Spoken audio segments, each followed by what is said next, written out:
যেও না, কোথাও যেও না, ভিডিওটা শেষ পর্যন্ত দেখে যাও। তো হ্যালো এভরিওয়ান, চলে এসেছি তোমাদের সাথে আরও একটা নতুন ভিডিও নিতে। ভিডিওটা অনেকদিন আগে দেওয়ার কথা ছিল, কিন্তু আমি দিতে পারিনি। এটা ছিল আমার অ্যানিভার্সারির দিন, মানে অ্যানিভার্সারির ভিডিও আর কি। তো এখানে সবাই কাজে লেগে পড়েছে, কারণ সেই দিন একটু ছোটোখাটো করে একটু সেলিব্রেশন না করলে একদমই হয় না। তো নিজের পরিবারকে নিয়ে একটু ছোটোখাটো করে সেলিব্রেশন করলাম আমরা। তো সন্ধ্যাবেলা দেখো আমরা এখানে চা খেয়ে নিচ্ছি, আর মাসিরা লেগে পড়েছে রান্না করতে। তো রান্নার মেনুতে কী কী ছিল তোমাদেরকে একটু জানিয়ে দিই। ফ্রাইড রাইস, আলুর দম, চিকেন কষা, চাটনি আর পাঁপড়। তো আমরা সন্ধ্যাবেলা এখানে একটু কেক কেটে নিলাম, কারণ কেক কাটার পর আমরা সবাই মিলে একটু আনন্দ করে নিলাম। আর বিয়ের যত বছরই পুরনো হোক না কেন, এই দিনটা কিন্তু সবার জন্যই একটা স্পেশাল দিন।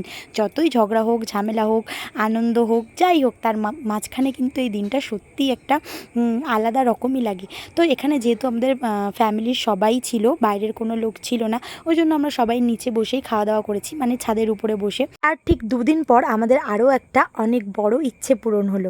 সেটা হলো আমাদের গাড়ি। অনেকটা দিন ধরেই ভাবছিলাম যে একটা গাড়ি নেব।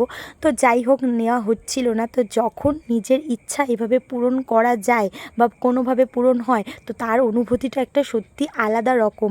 তো সেইভাবেই দেখো এত আনন্দ হচ্ছিল, যেটা বলে বোঝাতে পারবো না। তো তারপর আমরা কেক কেটে সেলিব্রেট করে নিলাম, যেহেতু গাড়ি এসছে সেই আনন্দে। তো ভিডিওটা তোমাদের সবার কেমন লাগলো অবশ্যই জানিও। তো চলো টাটা।